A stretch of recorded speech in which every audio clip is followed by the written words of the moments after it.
Good morning to the Director of Don Bosco School, Rambolbil, Father Edward D'Souza, the Principal, Father Robert, Vice Principal, Brother Paul Mercury, respected teachers and all my students.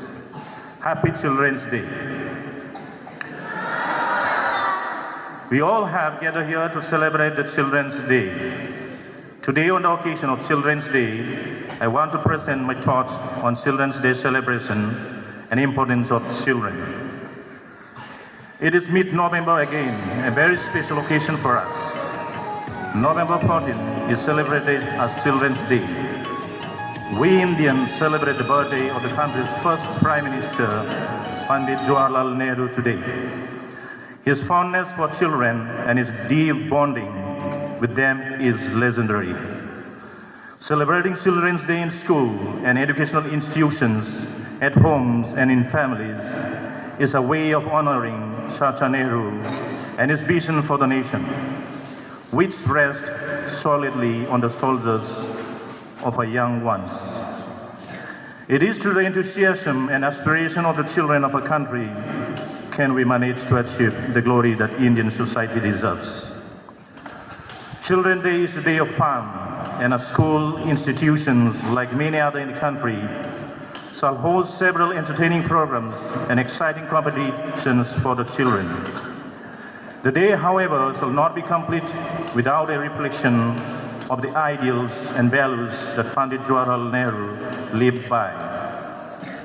Coming from a very privileged background did not affect Nehru's outlook. His education and his family opulence were quite enough to have earned him a place of honor in British India. Yet he chose to side with Mahatma Gandhi and threw himself into the heart of the Indian freedom struggle. From civil disobedience to satyagraha, from jail terms to negotiating the terms of our independence, Nehruji dedicated himself to the cause of the nation. This is a path that he has shown us, and this path which children of a country must take for us to reclaim a rightful position as leaders of the world.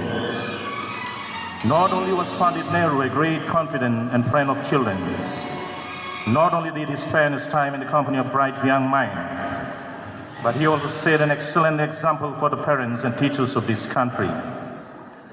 Today, in the era of technology, of busy lives, where the only complaint most of us have is of a lack of time, of a lack of personal contact, Nehruji demonstrated that all the barriers that we have built up are only in our minds. It was the summer of 1928. Nehruji was busy attending to the work of the Congress and called for Boro Sowali, was the nation's father. His 10-year-old daughter Indira was studying in Missouri, and these were not the days of mobile phones or video calls. Yet the great man Pandit Nehru managed to save the mind of his young daughter. He wrote to her what we now know as the letters from a father to his daughter. And what an excellent job he did. He gave us one of the most dynamic leaders we have had, Indira Gandhi.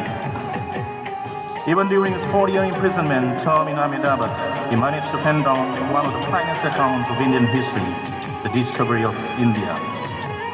Unfortunately, many of us are yet to read this epic treatise. It is high time we do. These examples are enough to inspire parents and teachers. They show how a parent, a teacher, a thinker can shape young minds and lead them to greatness. Far from cherishing the children who are our future and our nation's building blocks, the children of our country are still fighting for basic education and healthcare. I do not find a better day to put forth some of the most alarming data that has come to light. India is one of the leading countries in the continent of Asia when it comes to employment of child labor. A whopping 33 million children are employed in various industries, about a fifth of the child labor employed worldwide.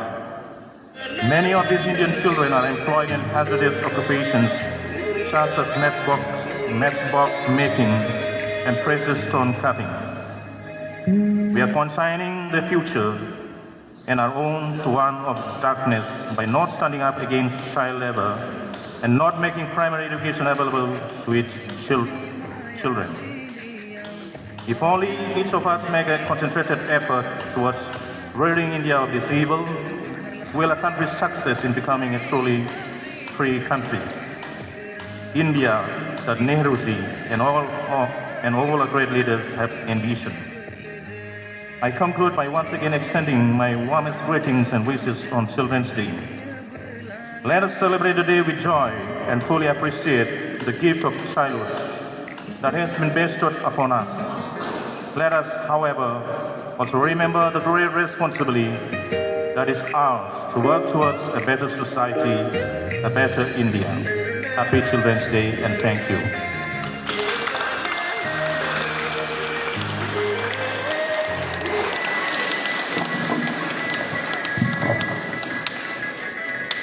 Tomorrow. The way they bring them up will determine the future of our country. So today you are children. So teachers are here that the bright future, what you are going to do is depending on the teachers, and teachers are always looking after you for the bright future.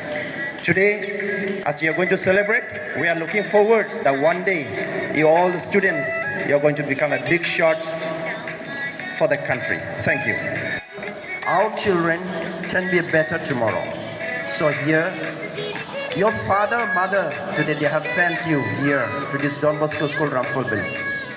Not only sending whatever children requires, even the education, whatever the clothes they want, for dance class, or whatever it is art class. Your parents, they are sacrificing.